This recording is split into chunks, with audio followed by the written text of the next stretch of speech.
Hello दोस्तों, राधे राधे सभी को। स्वागत है आपका हिंदी टीचर्स एकेडमी में। आज ये हमारा एलटी का 10वां प्रैक्टिस पेपर है। 9 पेपर हम सॉल्व कर चुके हैं, जो कि सभी आपको हमारे चैनल की प्लेलिस्ट में मिल जाएंगे। अगर आपने अभी तक क्लास नहीं देखी है तो प्लेलिस्ट में जाएं, फटाफट से सभी क्लास को आप रिवीजन कर सकते हैं। ओके, तो चलिए शुरू करते हैं अपने प्रश्नों को। पहला प्रश्न है, उड़ गया गरजता यंत्र गरुण, बन बिंदु शून्य में पिघल गया पर सांप। ये पंक्तियां आगे की किस कविता से हैं? तो सांप को देख करके कंफ्यूज नहीं होइएगा, ये पंक्ति ली गई है हवाई अड्डे पर विदा से। आगे की कविता है हवाई अड्डे पर विदा, वहीं से ये ली गई है। काव्य शोभाया करतारो धर्माह गुणाह, काव्य गुण का यह सूत्र किसका है? तो ये सूत्र है आचार्य वामन का। तीसरा है कांच, कांच का पर्यायवाची शब्द क्या होगा? तो कांच का पर्यायवाची शब्द होगा सीसा। 2 सीसा है यहाँ पर, एक तालव्य सा है और एक दंत सा है। जो तालव्य सा है वही सीसा कांच का पर्यायवाची है, ऑप्शन ए। साखी, ये काव्य संग्रह किस कवि का है? तो साखी काव्य संग्रह है विजय देव नारायण शाही का। हिम किरीटिनी काव्य संग्रह है ये। हिम किरीटिनी के रचयिता कौन है? तो हिम किरीटिनी माखन लाल चतुर्वेदी का काव्य है। ये इनका पहला काव्य संग्रह है, हिम किरीटिनी। 6ठे नंबर का प्रश्न, उज्ज्वल नीलमणि किसका ग्रंथ है? तो उज्ज्वल नीलमणि रूप गोस्वामी का ग्रंथ है। बताना है कि राजीव शब्द किसका पर्याय है? राजीव कमल का पर्याय होता है। पूछा है राजीव इसमें से किस शब्द का पर्याय होगा? तो तामरस, राजीव भी कमल का है और तामरस भी कमल का है, ऑप्शन ए सही हो जाएगा। रसाल आम का है, पारद पारा का है और कुमुद चांदी का है, ऑप्शन ए सही हो जाएगा, तामरस। प्रगतिवादी कवियों में अपनी विचारधारा से कट्टरता पूर्वक जुड़े रहने वाले कवि कौन हैं? तो प्रगतिवादी कवियों में अपनी विचारधारा से कट्टरता पूर्वक जुड़े रहने वाले कवि हैं गजानन माधव मुक्तिबोध। अगला, प्रयोगवाद का जन्म छायावाद और किसकी रूढ़ियों की प्रतिक्रिया में हुआ था? तो प्रयोगवाद का जो जन्म था वो छायावाद और प्रगतिवाद की रूढ़ियों की प्रतिक्रिया में हुआ था, ऑप्शन क्या हो जाएगा, सी। 10वां प्रश्न है कि मिश्र बंधु विनोद कितने भागों में प्रकाशित हुआ है? तो मिश्र बंधु विनोद जो है वो 4 भागों में प्रकाशित हुआ है। ठीक, इसका जो पहला 3 भाग है, पहले जो 3 भाग हैं वो 1913 में प्रकाशित होते हैं और जो चौथा भाग है वो 1934 में प्रकाशित होता है। ठीक, कितने भाग हैं इसके? 4 भाग हैं। उपत्यका, उपत्यका का विलोम क्या होगा? तो उपत्यका का विलोम हो जाएगा अधित्यका। संशय की एक रात, ये जो रचना है नरेश मेहता की, किसके संशय पर आधारित रचना है? तो संशय की एक रात जो है वो राम के संशय पर आधारित है। फिर प्रश्न है कि कौन सा कवि नकेनवाद से जुड़ा है? तो नकेनवाद से जुड़ने वाला कवि इसमें केसरी कुमार है, जिसमें से एक नलिन विलोचन हैं, दूसरे नरेश हैं और तीसरे ये केसरी कुमार हैं। ठीक, उन्हीं से मिलकर बना है नकेन, ऑप्शन होगा ए केसरी कुमार। आगे प्रश्न है कि निम्नलिखित में से कौन रस सूत्र का व्याख्याकार नहीं है? नहीं पूछा है। तो भट्टलोलट हैं, शंकुक भी हैं, भट्टनायक भी हैं, लेकिन महिम भट्ट नहीं है। कौन है यहाँ पर? अभिनव गुप्त। तो अब महिम भट्ट गलत हो जाएंगे, ऑप्शन डी।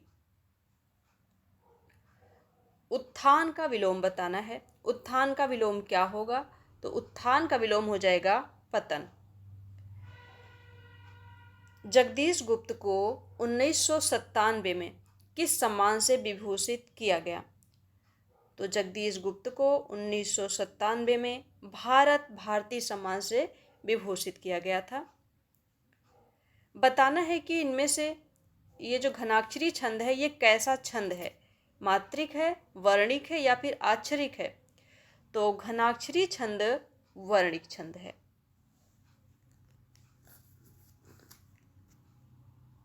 आगे, जो पहले कभी ना हुआ हो उसके लिए एक शब्द क्या होगा? तो जो पहले कभी ना हुआ हो वो अभूतपूर्व होता है। हिंदी का प्रथम कवि कौन है? तो हिंदी का प्रथम कवि होंगे सर हपा।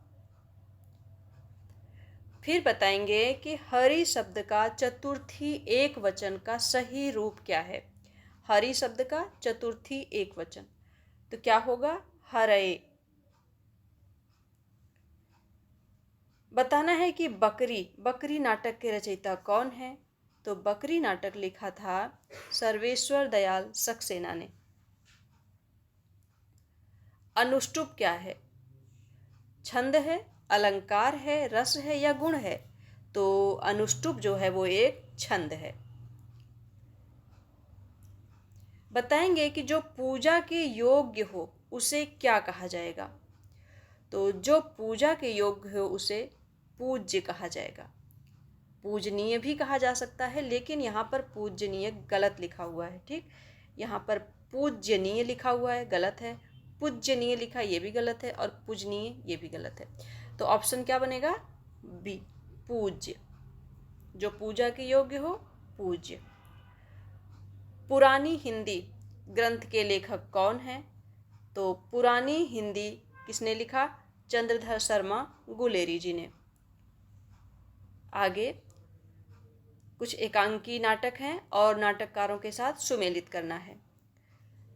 तो रेशमी टाई किसका है? राम कुमार वर्मा का। लाटरी किसकी है? भुवनेश्वर प्रसाद की। पर्दे के पीछे किसकी है?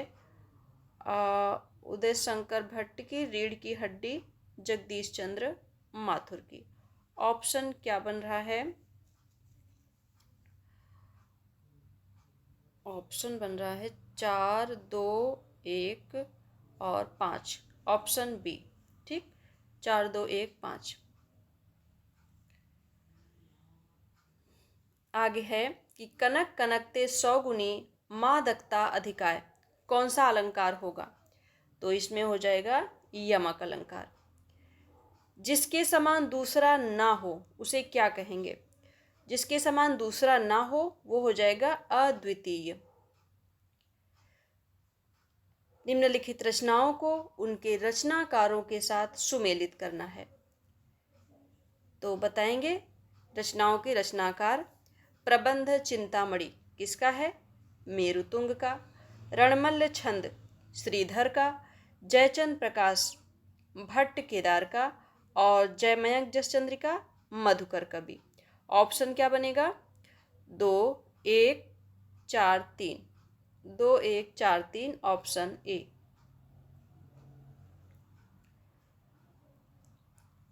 भारतेंदु जी ने किस नाटक में स्वयं अभिनय किया है?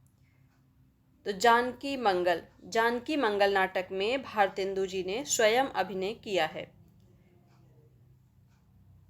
दृग उर्झत टूटत कुटुम जुरत चतुर चित प्रीति कौन सा अलंकार होगा इसमें?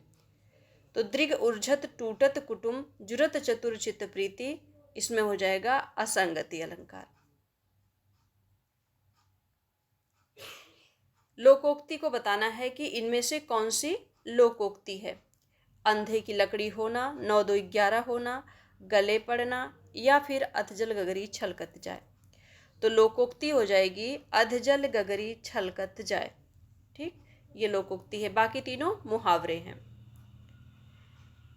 जयदेव के गीत गोविंद का विशेष प्रभाव किस कवि पर माना जाता है?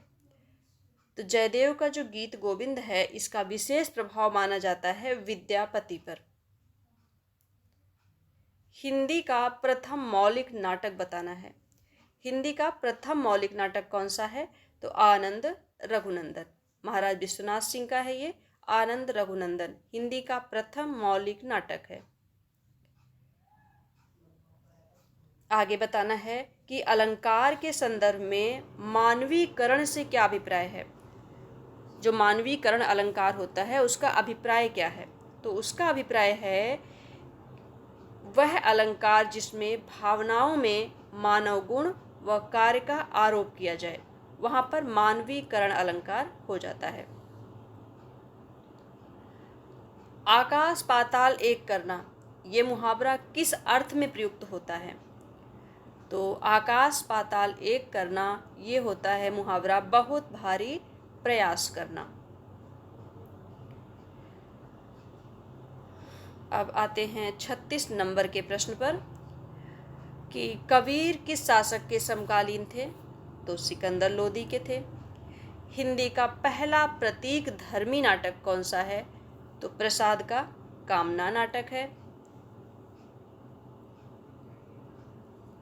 हिंदी शब्दानुशासन, हिंदी शब्दानुशासन ग्रंथ के रचनाकार कौन है? किशोरी दास वाजपेयी हैं। छछूंदर के सिर में चमेली का तेल, इसका अर्थ क्या होगा? तो इसका अर्थ होगा अयोग्य व्यक्ति को अच्छा पद मिलना।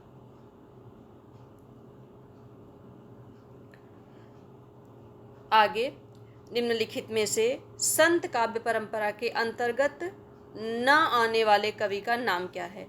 बताना है कि कौन सा ऐसा कवि है जो संत काव्य परंपरा के अंतर्गत नहीं आता है। तो कबीर, दादू, नानक तीनों आते हैं, नंददास नहीं आते हैं।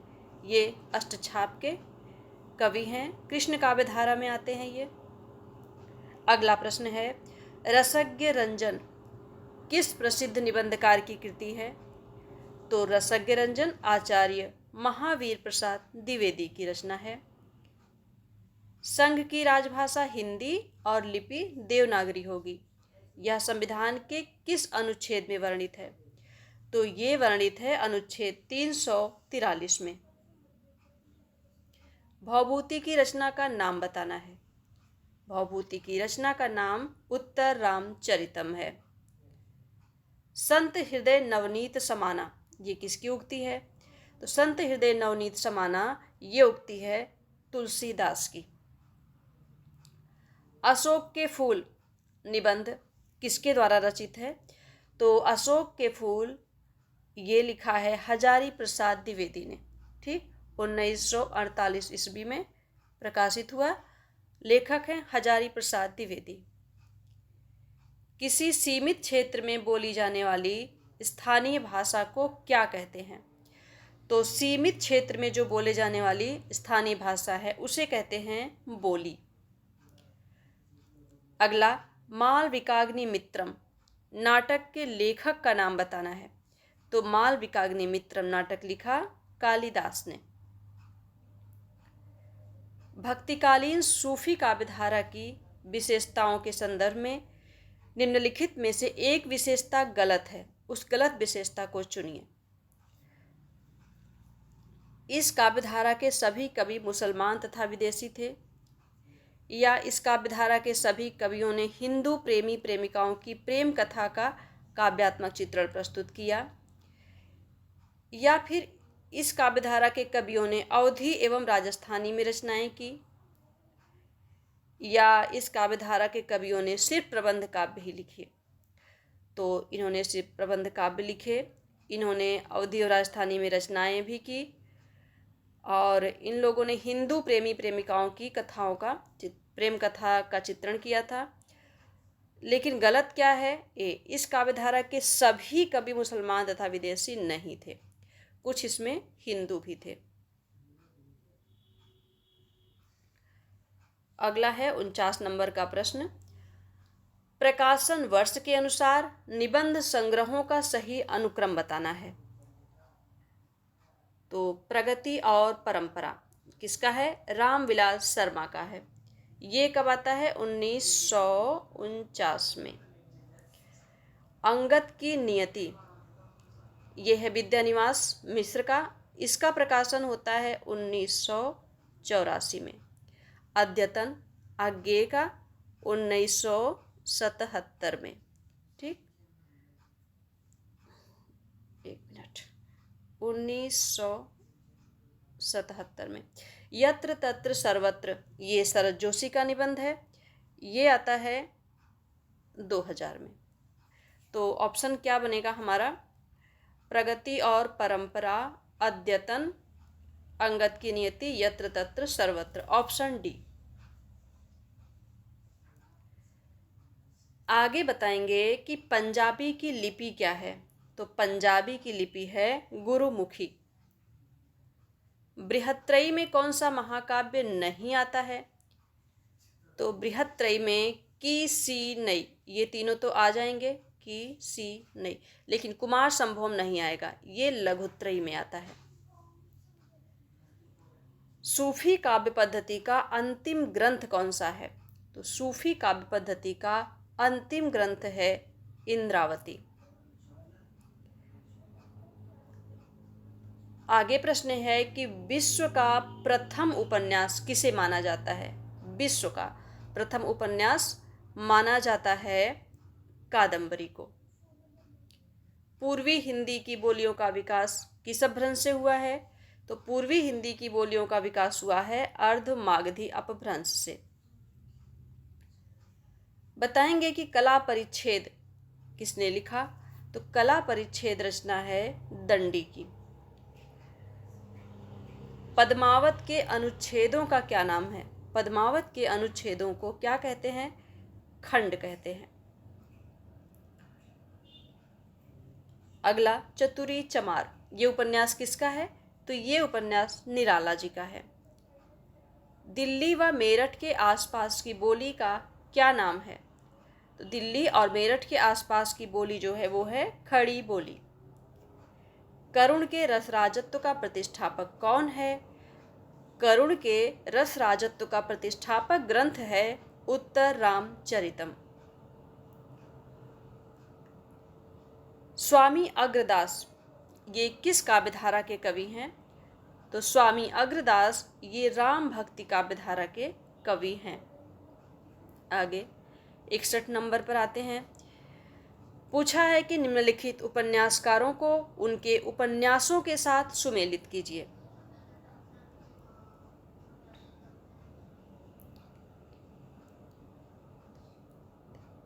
संजीव का उपन्यास कौन सा है? सूत्रधार। बदिउज्जमा का एक चूहे की मौत। राही मासूम रजा का है दिल एक सादा कागज। और अमृत राय का है नागफनी का देश। ऑप्शन है 2, 4, 5, 3। 2, 4, 5, 3, ऑप्शन ए। विज्ञापन के संबंध में क्या नैतिक है? तो विज्ञापन के संबंध में नैतिक है सही जानकारी। बताना है कि कौन सी रचना भारवी की है? तो अभिज्ञान शाकुंतलम कालिदास, रघुवंशम कालिदास, दश कुमार चरितम दंडी, लेकिन किरातार्जुनीयम किसकी है? भारवी की है, ऑप्शन डी। मैं नारी अपावन प्रभु जग पावन, रावण रिपु जन सुखदाई, राजीव विलोचन भव भय मोचन, पाहि पाहि शरणहि आई। रामचरितमानस की उक्त चौपाई में व्यक्त विचार किस पात्र के हैं? तो ये विचार हैं अहल्या के।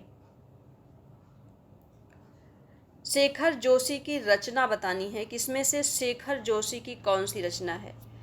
तो कोसी का घटवार, ये शेखर जोशी की रचना है। आगे है प्रकृति संस्कृतम तदागतम प्राकृतम, उक्ति का उचित भावार्थ क्या है? इसका भावार्थ पूछा है। तो इसका भावार्थ है कि प्रकृति रूप में आधार भाषा थी संस्कृत, उससे जो विकसित हुई वह प्राकृत भाषा कहलाई। ठीक, ऑप्शन बी। किस रचना में कुट्टिनियों का वर्णन किया गया है? तो रत्नावली, रत्नावली रचना है जिसमें कुट्टिनियों का वर्णन किया गया है। सूरदास किस रस का कोना कोना झांकाए हैं? तो सूरदास जो है वो वात्सल्य रस का कोना कोना झांकाए हैं। प्रश्न है कि जैनेन्द्र का पहला कहानी संग्रह कब प्रकाशित हुआ? तो इनका पहला कहानी संग्रह जो था वो था फांसी, और वो प्रकाशित होता है 1929 में। Option B.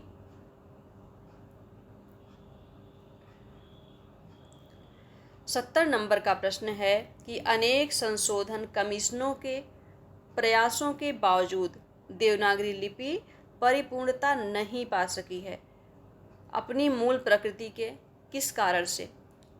तो अपनी मूल प्रकृति के आच्छरिक होने के कारण, इसी के कारण ये परिपूर्णता नहीं पा सकी है। विष्णवे का संधि विच्छेद बताना है, क्या होगा? तो विष्णवे का संधि विच्छेद हो जाएगा विष्णु धन ए, अयादि संधि है इसमें, विष्णु धन ए विष्णवे। कौन सी रचना नंददास की नहीं है? तो मान मंजरी इन्हीं की है, अनेकार्थ मंजरी इन्हीं की है, रूप मंजरी इन्हीं की है, लेकिन दान लीला इनकी नहीं है। दान लीला ध्रुवदास की है और रसखान की है, ये नंददास की रचना नहीं है। आगे रचना काल के अनुसार कहानी संग्रहों का सही अनुक्रम बताना है। ये कहानी संग्रह हैं, इनका हमें क्रम बताना है।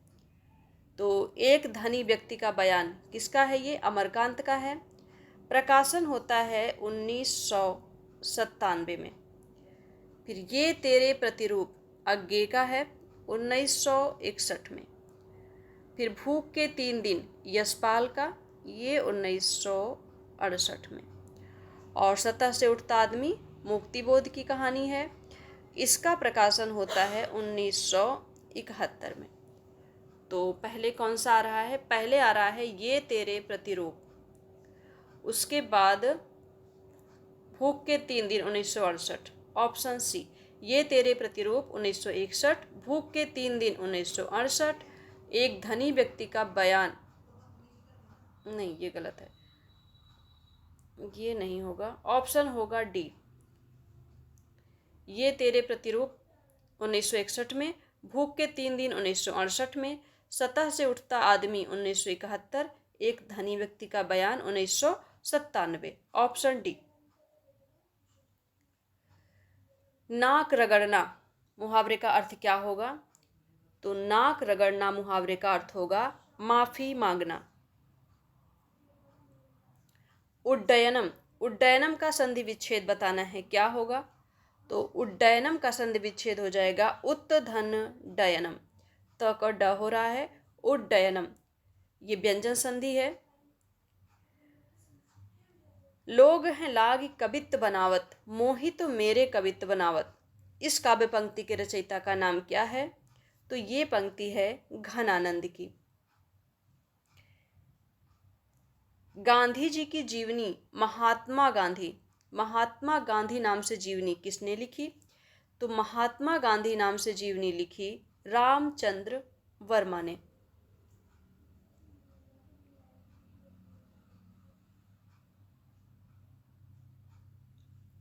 आगे निम्नलिखित में से पुल्लिंग शब्द नहीं है। रत्न पुल्लिंग है, मोती पुल्लिंग है, बचपन भी पुल्लिंग है, लेकिन नकल क्या है? ये है स्त्रीलिंग, नकल की जाती है। सर्वस्व कौन सा रूप बनेगा?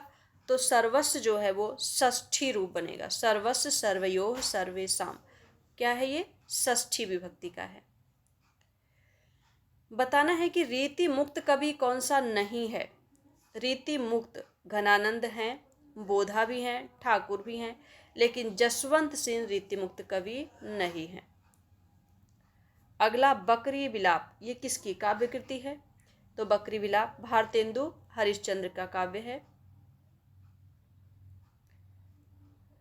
अगला 82 नंबर का प्रश्न है, आवारा मसीहा ये किस उपन्यासकार की जीवनी से संबंधित है?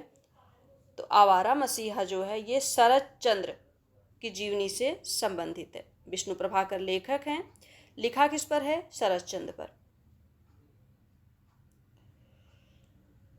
अगला प्रश्न है कि क्रिया के किस रूप में कर्ता के अनुसार लिंग परिवर्तन नहीं होता है? तो आज्ञार्थक रूप में इसमें लिंग परिवर्तन नहीं होता है। जैसे तुम खाओ, तुम जाओ, वह आए, तो इसमें जो कर्ता है उसमें उसके अनुसार लिंग परिवर्तन नहीं होता है। अदस, अदस मतलब वह शब्द के स्त्रीलिंग पंचमी विभक्ति बहुवचन में क्या रूप होगा? तो अदस का जो स्त्रीलिंग है पंचमी विभक्ति बहुवचन में रूप हो जाएगा अमूभ्यः।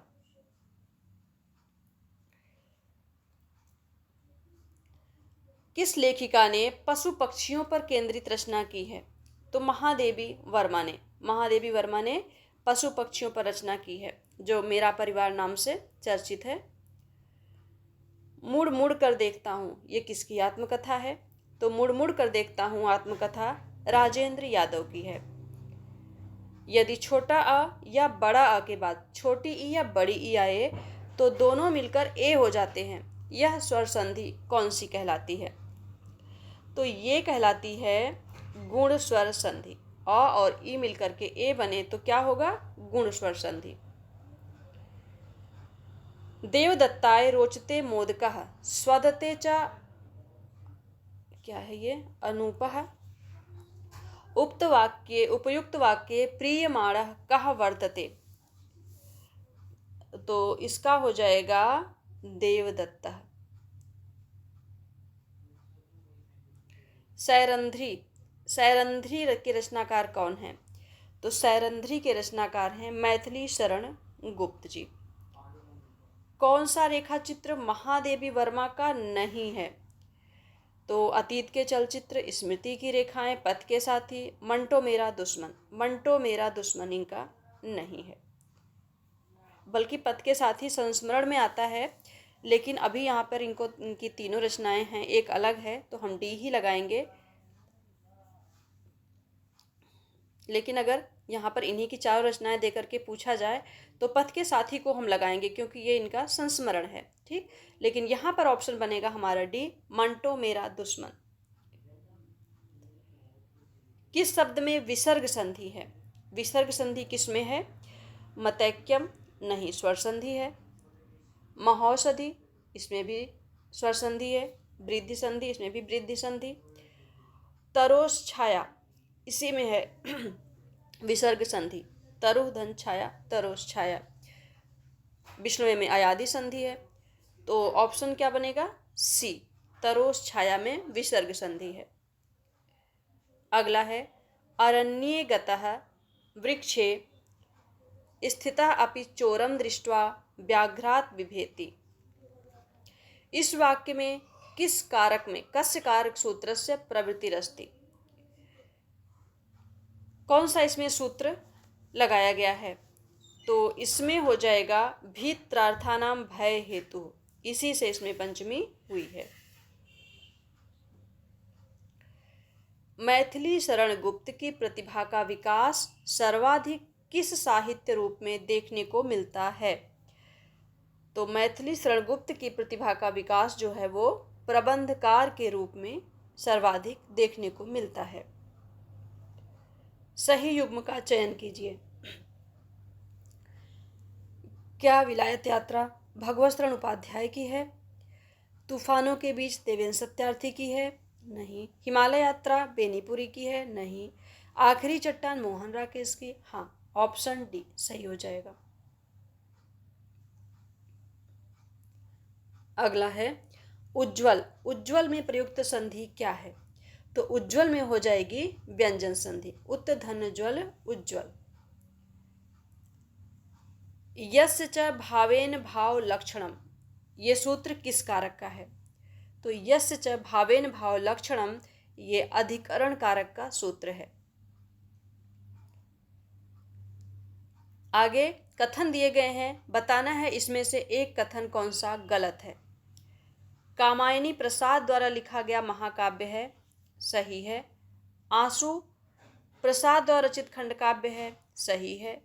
काव्य कला तथा अन्य निबंध, ये प्रसाद का निबंध है, ये भी सही है। इरावती प्रसाद द्वारा लिखी गई कहानी है? नहीं, क्योंकि इरावती प्रसाद का उपन्यास है, ठीक, कहानी नहीं है। इसलिए ऑप्शन डी हमारा सही हो जाएगा। यही कथन गलत है। 98, हमारी यात्रा के यात्रा वृत्तकार कौन है? हमारी यात्रा नाम से यात्रा वृत्त लिखा था लोचन प्रसाद पांडे ने। मनमाना, मनमाना में कौन सा समास होगा? तो मनमाना में हो जाएगा अव्ययी भाव समास। कर्म के उक्त होने पर कर्ता में कौन सी विभक्ति होगी? तो कर्म के उक्त होने पर कर्ता में तृतीया विभक्ति हो जाएगी। आगे 101 नंबर का प्रश्न है कि पृथ्वीराज की आंखें, इस शीर्षक से नाटक किसने लिखा? तो पृथ्वीराज की आंखें नाटक है राम कुमार वर्मा का। अलंकार सिद्धांत के प्रवर्तक आचार्य कौन थे? तो अलंकार सिद्धांत के प्रवर्तक आचार्य थे भामा। किस शब्द में अ उपसर्ग है? अभिमान, अभिमान में अभी उपसर्ग है। अनजान में अन उपसर्ग है। अवमान, अवमान में अव उपसर्ग है। लेकिन अभाव में अ उपसर्ग है। इसलिए ऑप्शन सी सही हो जाएगा। क्रुद्ध, द्रोह, ईर्ष्य धातुओं तथा इनके समान अर्थ वाली धातुओं के योग में जिस पर क्रोध किया जाता है उसकी क्या संज्ञा होती है? तो जिस पर क्रोध किया जाता है उसमें संप्रदान विभक्ति हो जाती है।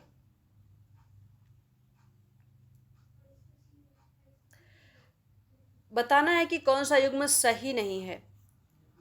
भट्ट लोलट का उत्पत्तिवाद सही है। शंकुक का अनुमितिवाद सही है। आचार्य मम्मट का भुक्तिवाद नहीं, ये गलत है, क्योंकि भुक्तिवाद है भट्ट नायक का और अभिनव गुप्त का अभिव्यक्तिवाद सही है। ऑप्शन क्या होगा?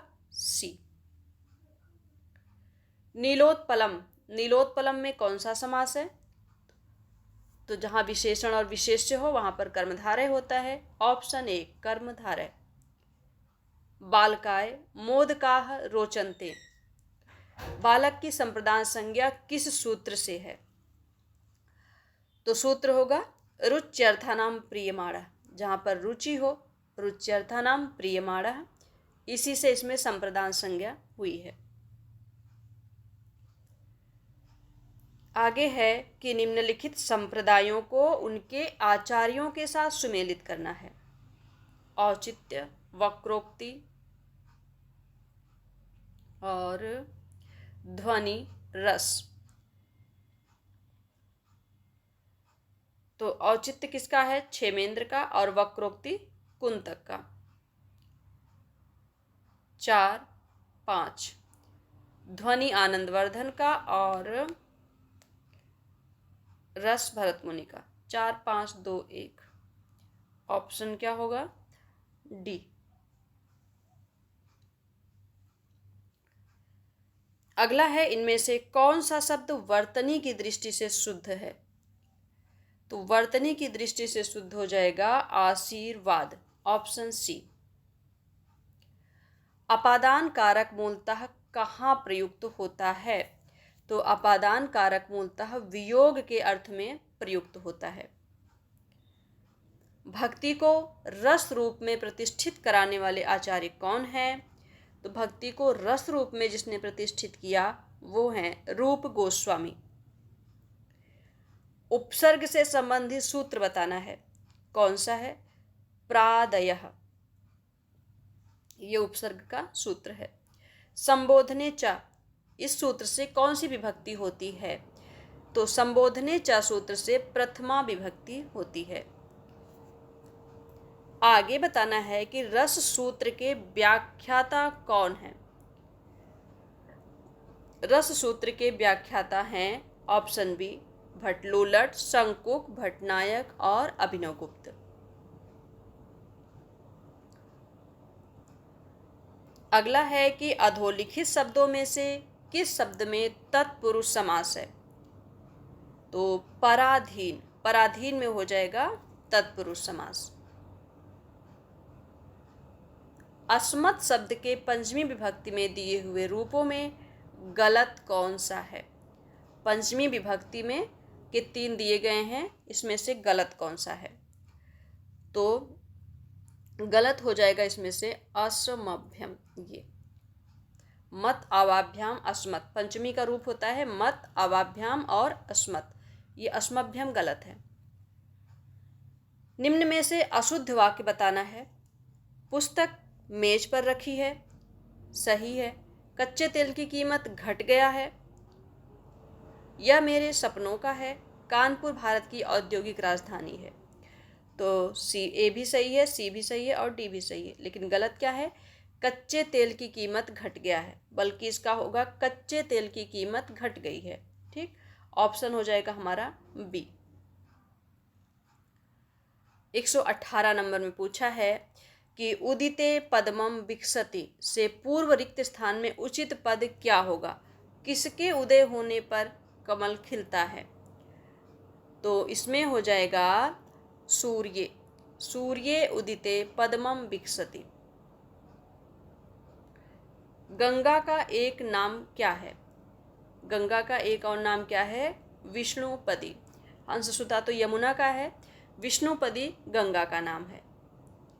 120 नंबर का प्रश्न है और अंतिम प्रश्न है। याच धातोः योगे केवलम कारकम उक्तम एकमेव। तो याच धातु में के योग में किस कारक का प्रयोग होता है? कर्म कारक का। ठीक, ऑप्शन डी। दुह, पच, याच, इन सब में कर्म कारक का प्रयोग होता है। तो दोस्तों, हमने आज एलटी के सभी 10 पेपर पूरे कर लिए। उम्मीद है कि आपके एग्ज़ाम में कुछ प्रश्न इनमें से ज़रूर देखने को मिलेंगे। आप सभी को एलटी के पेपर के लिए बेस्ट ऑफ लक। आत्मविश्वास बनाए रखें, अपनी मेहनत पर भरोसा रखिएगा और शांत मन से पेपर को हल कीजिएगा। ये नहीं सोचना है कि हमको क्या नहीं आता, बल्कि जो आता है उसी पर अपना ध्यान केंद्रित करेंगे। ठीक, सकारात्मक रहेंगे, पेपर बहुत अच्छा होगा। एक बार फिर से आप सभी को best of luck. Thank you.